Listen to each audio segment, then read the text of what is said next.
ఇవాళ ఖజానా 100 కోట్లు ఉన్నప్పుడు నవరత్నాలు గొప్పగా అమలు చేసినటువంటి వాడు జగన్మోహన్ రెడ్డి. అనుభవం లేదన్నావు, అమలు చేశారు కదా. మీరు ప్రభుత్వంలోకి వచ్చే నాటికి 7,000 కోట్ల రూపాయలతో ఖజానా మీ చేతిలో పెట్టాడు. 7,000 కోట్ల రూపాయలు బడ్జెట్, 7,000 కోట్ల రూపాయల ఆదాయంతో మీ చేతిలో పెట్టాడు. 7,000 కోట్లుంది, మళ్ళీ 15,000 కోట్లు వచ్చి, ఇంకో 12,000 కోట్లు వచ్చి, అంటే మీకు ప్రాఫిట్ వచ్చి అయితే మీరు వాటికి ఎక్కడికి కదపరు.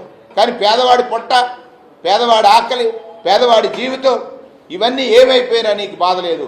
పేదల ద్వేషి, పేదరికం మీద ద్వేషం కక్కుతున్నటువంటి ఈ ప్రభుత్వం యొక్క నిజ స్వరూపాన్ని తెలుసుకోమని అరచేతిలో వైకుంఠం చూపించి అధికారం పొంది, అరచేతిలో వైకుంఠం చూపించి అధికారం పొంది ప్రజలను మోసగించడమే లక్ష్యంగా మూడోసారి సక్సెస్ అవ్వాలనుకుంటున్నటువంటి చంద్రబాబు నాయుడికి సరైనటువంటి గుణపాఠం చెప్పాల్సినటువంటి అవసరం ఉందని, దీనికి సాక్షిగా సంతకం చేసినటువంటి అటు పవన్ కళ్యాణ్ గారైనా, భారతీయ జనతా పార్టీ అయినా, అదే రకంగా రాసినటువంటి పత్రికలైన 5 అబద్ధానికి 5 సాక్షులుగా ఈ రాష్ట్రంలో మిగిలిపోవద్దు.